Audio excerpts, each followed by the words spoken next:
Hello there, and welcome to Health and Science. Today's topic will be crisis.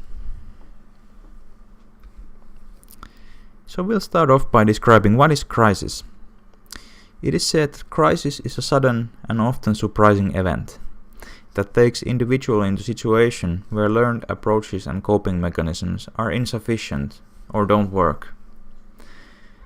It is often said that the feeling that you get in a crisis is fear of losing control of one's life, of your life. As you see, crisis is really overwhelming situation that causes you to really stretch your strengths and really takes your coping mechanism into serious test. So we can divide crises into three categories. First we have the developmental crisis, and these include puberty, moving away from your home, marriage, birth of a child, or changing a job. And these are developmental crises because they are part of your development, part of your life moving on, and these are the developments that are included in every life. Then we have the life crisis, and these can be like family members' sickness, alcoholism, unemployment, domestic violence, and divorce. As you see, these are not necessarily part of everyone's life, but they also cause momentarily a crisis in life. And then lastly we have the traumatic crises, which are caused by one single traumatic event. For example, death of a close one, by suicide or some other manner. Accidents like fire at home or car accident, robbery or burglary, and violence. But no one is to say that these are strictly the three categories. Someone, for example, unemployment can be very traumatic for someone who has been employed for all their life. So these are interchangeable.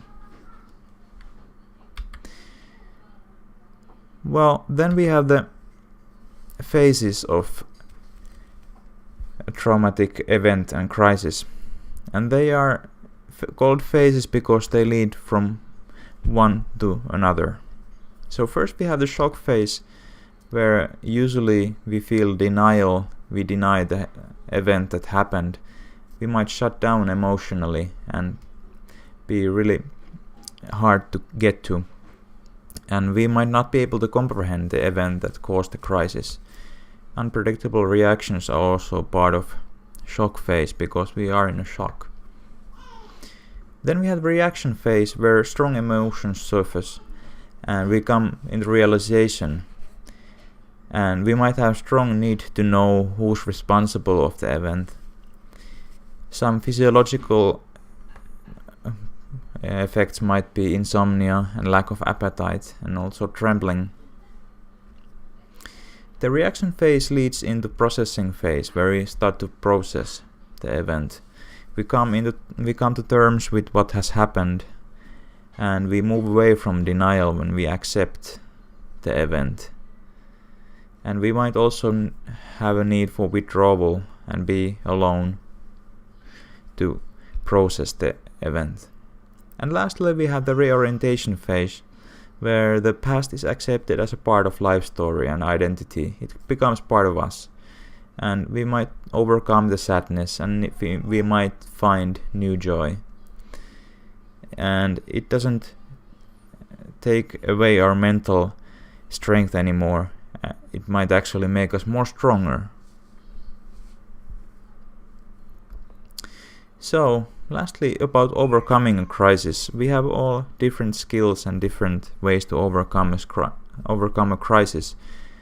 For example, social survivor might be looking for company and talk about with his or her friends about the crisis and cope with the crisis that way.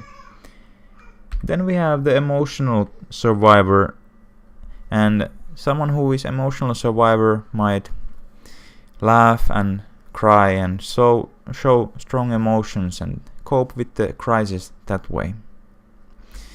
Then we have the cognitive survivor, who might be looking into look for information and need to know more and process the crisis by way of information. Then the creative survivor might do arts and stick with the creative side to work the emotions and work the crisis. Then the mental survivor might feel to pray or meditate or fall into spirituality and find strength within himself or herself that way.